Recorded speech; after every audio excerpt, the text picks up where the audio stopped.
Hey, so today I'm going to go over psychosocial health. This is week 2 of um, personal health, and so let's get started. What is psychosocial health? Psychosocial health is defined as how we think, feel, relate, and exist in our daily life.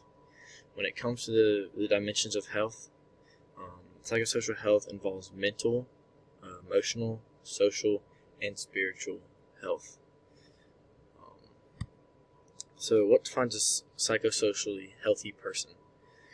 Feeling good about themselves and how they live. They always have a good outlook on life. They're able to control their anxiety and tensions to an extent, and they treat others with respect and respect the world around them. Some ways to improve, on psychosocial health. You can create time for you. You need to be hanging around a good support group, or just hang around good friends that build you up. You need to stay active and well fit. It keeps the mind, keeps the body healthy. And you use PERMA, which I'm about to go over in a second. PERMA is an acronym used for human wellness, and it stands for P, positive emotions. Whether that's just feeling good or just being happy in general. You always need to have positive emotions to be a positive person. E is engagement. You need to be engaged in something. You need to find something that you like, and you need to try to be engaged in it. For me, that's sports, football and baseball. I love both of them. And I love being part of a team. So yeah. And then R stands for relationships. You need to have good relationships with your close friends, your family. That's not always true, but you need to try and have these good relationships to keep you healthy. M is for meaning. Try to find a meaning or a purpose in life. Like what are you trying to do in life? And then A is achievement. Find goals. Find settable goals that you can set for yourself to reach. You need to be able to try and reach something in life.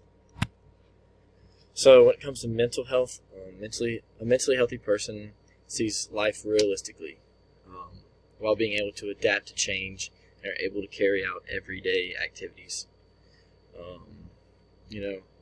A healthy person seeing life realistically means, they're not making up stuff. They know what life is and how hard it can be, but they find ways to overcome it. I see a mentally healthy person as someone who is ultimately happy and content with their life. 6 ways to improve our mental health are being socially connected, staying active, managing stress, having a brain healthy diet, getting those essential foods in, and limiting your fast food intake, the quality of sleep, and finding a meaning and purpose in life. So next we have emotional health. An emotionally healthy person is in control of their feelings, thoughts, and how they act with their feelings and thoughts. It is important to keep your emotional health in good shape, to keep your psychosocial health in good shape. Emotional intelligence is when someone is able to regulate their emotions in a healthy and positive way. That's to have good psychosocial health. You need to be able to regulate your feelings and thoughts, to ultimately have a positive outlook on your life. So next we're going to talk about depression and mental health concerns. Depression is a real condition that causes severe anxiety, mood disorder, sadness, and just the inability to complete everyday tasks. According to the World Health Organization, 3.9% of the world is affected by chronic depression, while 9% of the USA is affected by chronic depression. College students are most commonly known to suffer from depression. the constant workload, social anxiety, and just the thought of being away from home can contribute to this. 3.9% of college students have reported feeling depressed.